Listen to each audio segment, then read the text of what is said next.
Olá, que a graça e a paz de Jesus esteja contigo. Aqui é o pastor Altemar Oliveira e eu estou fazendo esse vídeo rápido. Aqui é um curso rápido de apologética. E nós vamos aprender nesse vídeo como identificar uma seita em 4 passos simples, tá? Então vamos lá à nossa aula em nome de Jesus.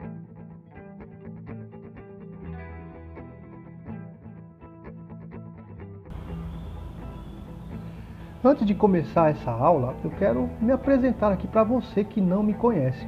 Meu nome é Altemar Oliveira, eu sou bacharel em teologia, mestre em ciências da religião e também sou diretor e professor na Faculdade de Teologia Sola Scriptura, mais conhecida aí como FATEOS, tá?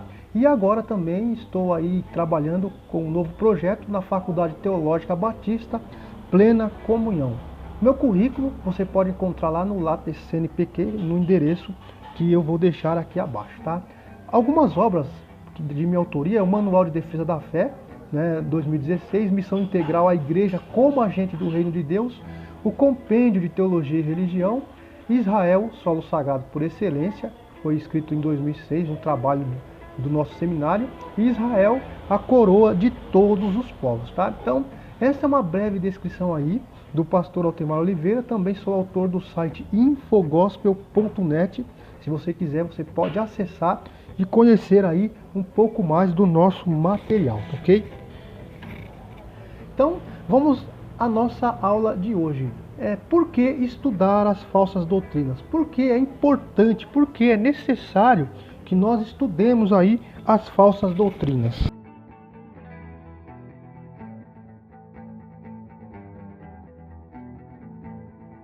Muitas pessoas nos perguntam por que nós devemos estudar as falsas doutrinas, né? E para essas pessoas seria melhor a dedicação à leitura da Bíblia, né? Elas sempre dizem isso, é melhor ler a Bíblia do que ficar estudando sobre doutrinas falsas. Mas certamente nós devemos usar a maior parte do nosso tempo lendo e estudando a palavra de Deus, com certeza.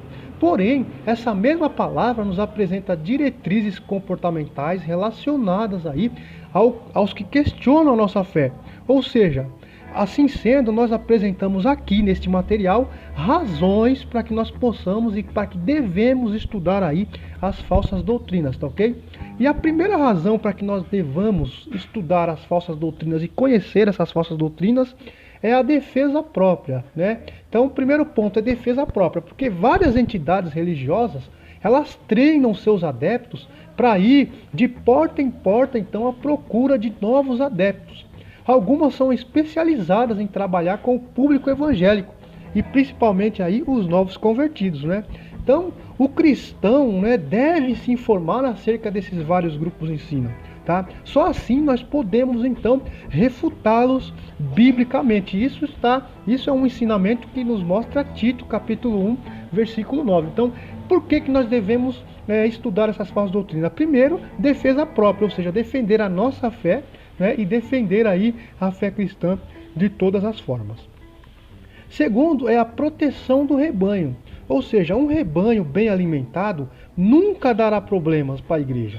Nós devemos investir tempo e recurso na preparação dos membros da igreja. Escolas bíblicas bem administradas aí ajudam o nosso povo a conhecer melhor a palavra de Deus. Um curso de batismo mais extensivo, por exemplo, abrangendo aí detalhadamente as principais doutrinas, refutando as argumentações dos sectários e expondo-lhes a verdade, será útil para proteger o rebanho e os recém-convertidos aí dos ataques dessas seitas, tá? Então, o primeiro é defesa própria, o segundo é proteção do rebanho de Deus, tá?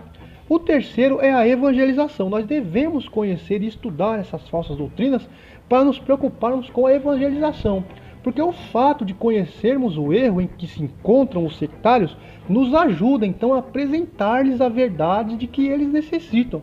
Ou seja, entre eles se encontram muitas pessoas sinceras que precisam se libertar e conhecer a palavra de Deus. Os adeptos das seitas também precisam do Evangelho. Se estivermos preparados para abordá-los e demonstrar a verdade em sua própria Bíblia, poderemos ganhá-los para Cristo. Então, o terceiro ponto é a evangelização dos sectários. E o quarto ponto é missões. nós devemos desempenhar o trabalho de missões. E de desempenhar esse trabalho requer muito mais do que se deslocar de uma região para outra ou de um país para outro. Precisamos conhecer a cultura onde vamos semear o Evangelho. Junto à cultura, teremos a religiosidade nativa. Então, conhecer antecipadamente esses elementos nos dará condições para alcançá-los aí adequadamente. Então, evangelização.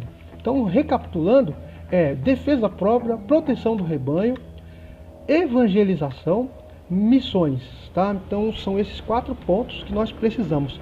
Mas uma objeção levantada por alguns e alguns cristãos é esta: eu não gosto de falar contra as outras religiões, não devemos falar contra outras religiões porque nós somos chamados para pregar o evangelho. E eu concordo plenamente. Todavia, lembramos que o apóstolo Paulo foi chamado para pregar o evangelho e disse não se envergonhar dele. Isso nós encontramos em Romanos 1,16. Disse também que Cristo o chamou para defender esse mesmo evangelho, ou seja, ele foi posto para a defesa do evangelho. Isso está em Filipenses 1,16. Então, a objeção mais comum que nós encontramos é a seguinte: Jesus disse para não julgarmos, pois com a mesma medida que julgamos, também seremos julgados. Quem somos nós para julgar? Ora, o contexto mostra que Jesus não estava proibindo todo e qualquer julgamento, porque no versículo 15 ele alerta: acautelai-vos, porém, dos falsos profetas. Então, a pergunta é simples: como poderíamos nos acautelar dos falsos profetas se não pudermos identificá-los? Ou seja, nós precisamos identificar esses falsos profetas para que possamos então nos acautelar, nos defender contra os seus ensinamentos heréticos, seus ensinamentos falsos, ok? Não teríamos de emitir um juízo classificado de alguém como um falso profeta? Essa também é uma pergunta, né? E nós podemos concluir, portanto, que há juízos estabelecidos em bases sinceras. Mas para isso é preciso usar um padrão correto de julgamento. E no caso, esse padrão é a Bíblia, como vemos em Isaías 8:20. Existem exemplos nas Escrituras de que nem todo juízo é incorreto, tá? Certa vez Jesus disse: julgas bem. Então, é interessante que nós devemos nos acautelar dos falsos profetas e identificá-los para defendermos a fé. E o apóstolo Paulo admitiu que seus escritos fossem julgados, né? E disse mais: o que é espiritual julga bem todas as coisas. Antes de apresentar aqui os meios para se identificar uma seita ou religião falsa, saibamos o que significa as palavras seita e heresia, tá? Porque nós ouvimos muito falar em seita e heresia. E ambas derivam da palavra grega aireses, que significa escolha, partido, ou partido tomado, ou uma corrente de pensamento, divisão, escola, etc. A palavra heresia é a adaptação de aireses. Quando passada para o latim, aireses virou seda, né? De sedição, de divisão. E foi do latim que veio a palavra seita. Originalmente a palavra não tinha um sentido pejorativo. Quando o cristianismo foi chamado de seita, lá em Atos capítulo 24, não foi em um sentido depreciativo. Os líderes judaicos viam os cristãos como um grupo ou uma facção dentro do judaísmo. Com o tempo, a hereses também assumiu uma conotação negativa, como vemos em 1 Coríntios 11:19, Gálatas 5:20, 2 Pedro capítulo 2 também, do 1 até o versículo 2, ok? E em termos teológicos, nós podemos dizer que seita refere-se a um grupo de pessoas e que heresia indica as doutrinas antibíblicas defendidas por este grupo. Baseando-se nessa explicação, podemos dizer que um cristão imaturo pode estar ensinando alguma heresia, sem contudo fazer parte aí de uma seita. Existem ainda outras definições aí para o que é seita, O primeiro é um grupo de indivíduos reunidos em torno de uma interpretação errônea da Bíblia, feita por uma ou mais pessoas. A segunda definição é uma perversão, uma distorção do cristianismo bíblico ou a rejeição dos ensinos históricos aí da fé cristã e também qualquer religião tida por heterodoxa ou até mesmo espúria, tá ok? Então, eu quero agora fazer um breve comentário sobre o que é doutrina. A palavra doutrina vem do latim doctrina, que significa ensino, referindo-se aí a qualquer tipo de ensino ou algum ensino específico. E existem 3 formas de doutrinas que nós vamos ver aqui. A doutrina de Deus, que nós podemos ver em Atos 13, 12, 1:42 e Tito 2:10. Doutrina de homens, Mateus 15:9, Colossenses 2:22, né? E a doutrina de demônios, 1 Timóteo 4:1. A primeira é boa, as duas últimas são danosas. Então é preciso distinguir a primeira das últimas, senão os prejuízos poderão ser fatais. O contraste aí entre a verdade e a mentira é mais nítido do que o contraste entre a verdade e a falsidade. Contudo, uma religião ou seita que se apresente como cristã, mas tem uma doutrina contrária às Escrituras, merece toda a nossa atenção. Para tanto, devemos conhecer os meios adequados aí para se identificar uma seita. O método mais eficiente para se identificar uma seita é conhecer os 4 caminhos seguidos por ela, ou seja, o caminho da adição, subtração, multiplicação e divisão. As seitas conhecem as operações matemáticas, contudo nunca atingem aí o resultado satisfatório. Vamos a elas? Primeiro, a adição. O grupo adiciona algo à Bíblia. Sua fonte de autoridade não leva em consideração somente a Bíblia Sagrada. Por exemplo, o Adventismo do sétimo dia, nós podemos ver que os seus adeptos têm os escritos de Ellen Goldwhite como inspirados tanto quanto a Bíblia. Eles declaram: cremos que Ellen White foi inspirada pelo Espírito Santo e seus escritos. O produto dessa inspiração tem aplicação e autoridade especial para os adventistas do sétimo dia. Negamos que a qualidade ou grau de inspiração dos escritos de Ellen White sejam diferentes dos encontrados nas Escrituras Sagradas. Ou seja, essa alegação é altamente comprometedora. Diversas profecias escritas por Ellen White não se cumpriram. Isso põe em dúvida a alegação da inspiração e sua fonte. As testemunhas de Jeová, por outro lado, também creem que somente com a mediação do corpo governante, que é a diretoria das testemunhas de Jeová, formada por um número variável entre 9 e 14 pessoas dos Estados Unidos, a Bíblia será entendida. Eles declaram: meramente ter a palavra de Deus e lê-la não basta para adquirir o conhecimento exato que coloca a pessoa no caminho da vida, a menos que estejamos em contato com este canal de comunicação usado por Deus. Não avançaremos na estrada da vida, não importa quanto leiamos a Bíblia. Essa afirmação iniciou-se com seu fundador, Charles Taze Russell. Ele afirmava que seus livros explicavam a Bíblia de uma forma única. A Bíblia, então, fica em segundo plano nos estudos das Testemunhas de Jeová. O candidato ao batismo das Testemunhas de Jeová deve saber responder aproximadamente 125 perguntas, e a maioria nega a doutrina bíblica ortodoxa. Então, precisamos conhecer muito bem. E nessa mesma linha estão os mormons, que dizem crer na Bíblia, desde que sua tradução seja correta. Eles ensinam: cremos ser a Bíblia a palavra de Deus, o quanto seja correta a sua tradução. Cremos também ser o livro de Mórmon a palavra de Deus. Isso está no artigo 8 das regras de fé. Eles acham que o livro de Mórmon é mais perfeito que a Bíblia. Declarei aos irmãos que o livro de Mórmon era mais correto que todos os livros da terra e a pedra angular da nossa religião. Isso está nos ensinamentos do profeta Joseph Smith, na página 178. Outros livros também são considerados inspirados, como a Doutrina e Convênios, a Pérola de Grande Valor. Eles usam também a Bíblia apenas como livro de referência. Se dissermos aos mormons que temos a Bíblia e não precisamos do livro de Mórmon, eles responderão com este livro: tu tolo, dirás uma Bíblia e não necessitamos mais de Bíblia. Portanto, tendes uma Bíblia. Não deveis supor que ela contém as minhas palavras, nem deveis supor que eu não fiz com que escrevesse mais. Está no livro de Nefe, no capítulo 29, do 9 ao 10. Né? Eles citam variantes textuais dos manuscritos como argumento de que a Bíblia não seja fidedigna.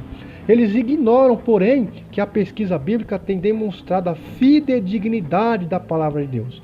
Eu ainda poderia citar aqui muitas outras seitas que seguem esta linha, como os kardecistas, os Meninos de Deus, a Igreja de Boston, mas eu vou deixar para falar isso um pouco mais para frente. Você pode conhecer também o Manual de Defesa da Fé, onde eu falo mais detalhadamente sobre essas denominações, ok? A segunda coisa que eles usam é a subtração, ou seja, o grupo tira algo da pessoa de Jesus. A maçonaria vê Jesus simplesmente como mais um fundador da religião, ao lado de personalidades mitológicas, ocultistas ou religiosas, tais como Orfeu, Hermes, Trimegisto, Krishna, que é o deus hindu, Maomé, o profeta do islamismo, entre outros.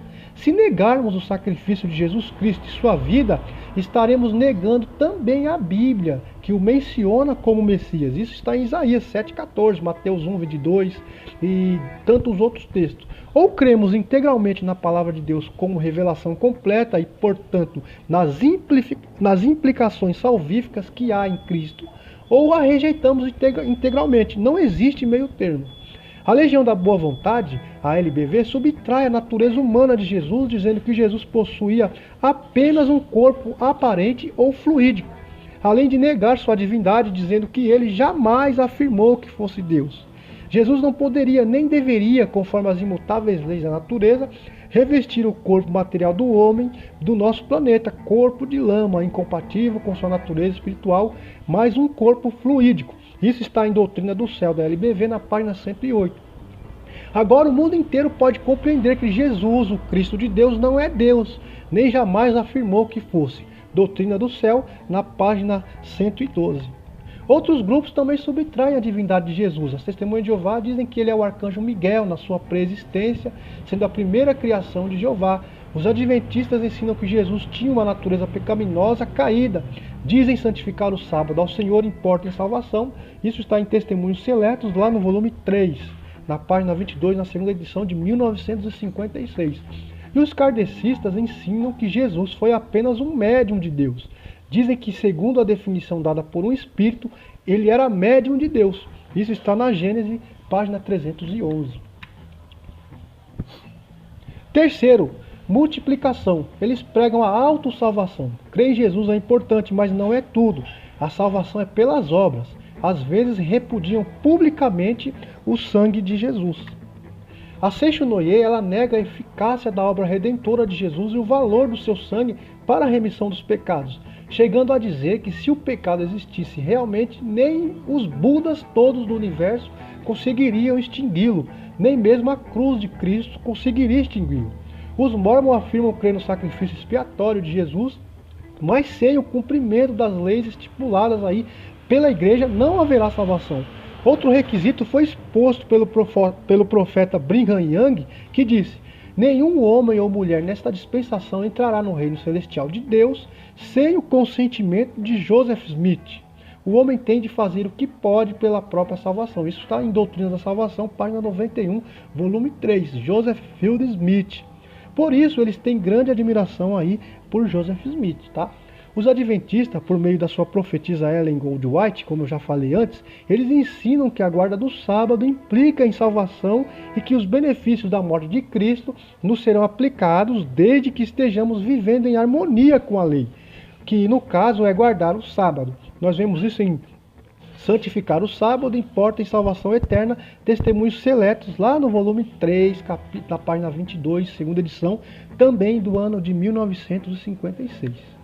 Doutrinas semelhantes são ensinadas também pela Igreja da Unificação do Reverendo Moon, que desdenha os cristãos por acharem que foram salvos pelo sangue que Jesus verteu na cruz, chegando a dizer que os que assim ensinam estão enganados. Eles dizem: como tem sido vasto número de cristãos durante os 2000 anos de história cristã que tinham plena confiança de terem sido completamente salvos pelo sangue da crucificação de Jesus.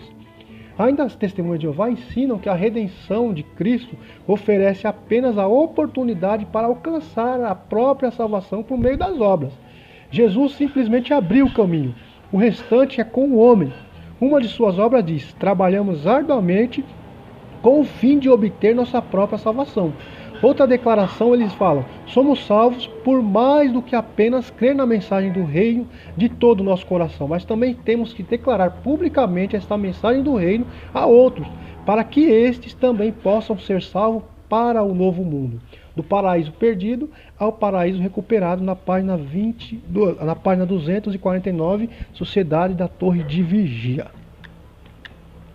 E o quarto ponto e último é a divisão. Eles dividem a fidelidade entre Deus e a organização. Desobedecer à organização ou à igreja equivale a desobedecer a Deus. Não existe salvação fora do seu sistema religioso, da própria organização ou igreja. Quase todas as seitas pregam isso. sobretudo as pseudo-cristãs que se apresentam como a restauração do cristianismo primitivo, que, segundo ensinam, sucumbiu à apostasia, afastando-se dos verdadeiros ensinos de Jesus. Acreditam que numa determinada data o movimento apareceu por vontade divina para restaurar aquilo que se havia perdido. Daí a ênfase de exclusividade. Outras, quando não pregam que não integram o cristianismo redivivo, ensinam que todas as religiões são boas e que a sua somente será responsável por unir todas as demais.